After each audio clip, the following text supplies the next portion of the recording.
Make your coffee count on September 20th in support of the Alzheimer Society. Vincenzo's on Queen Street is getting involved once again this year with a tasty combo. I think that it's very important because without the business community behind these types of services, then there is no services. This year with the participation, we're doing a cupcake and a coffee, and proceeds out of that sale, portion of it goes to the Alzheimer Society. I think it's awesome to help out this organization. I've had people in my past that have had this, and it's just, the services offered are just wonderful. 10 years ago, we sort of came up with a concept of restaurants providing a coffee and dessert deal or some sort of a combo deal, and some of the portion of those sales would come to the Alzheimer Society. So 10 years ago, Vincenzo's and Joy Calzone's were actually the first two on board. They were the pioneers of this event.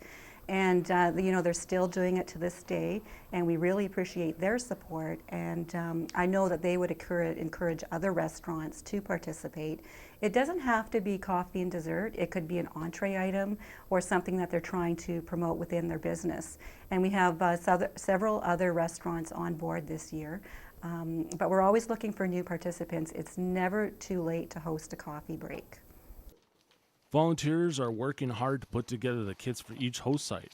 The Alzheimer's Society will deliver a kit to your home or workplace containing posters, a coin box, a package of coffee to get you started, and information on how to host a coffee break. The Alzheimer's Society is asking people to make their coffee count on September 20th or any day of their choice that works for them. Some businesses prefer to hold it for a longer length of time, or to have it during their lunchtime or a lunch break, or for the whole month. And basically, a traditional coffee break is where you make a donation for the coffee that you consume that day.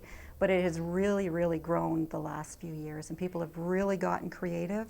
They've added their dress down day money. They have had hold luncheons.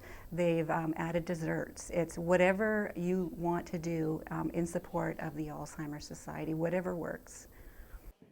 Over $57,000 was raised at last year's coffee break events, and the local chapter is hoping to raise even more this year to support the growing need for their services. We really rely on donations from the community to provide services to people that are affected by the disease.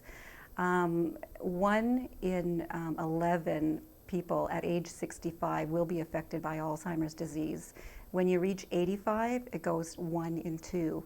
Additionally, 72% of the people affected are women. So those stats are pretty alarming. Not only that, our chapter alone in Sault Ste. Marie and Algoma District has seen a 62% increase in the number of people that we have helped in the last 5 years. So it's really, really important for people to support events such as the coffee break and the other events that we put on. In order to serve the over 2,400 people affected better, the Alzheimer's Society has moved into a new, more accessible location at the corner of Black and Trunk Road across from Superior Dodge.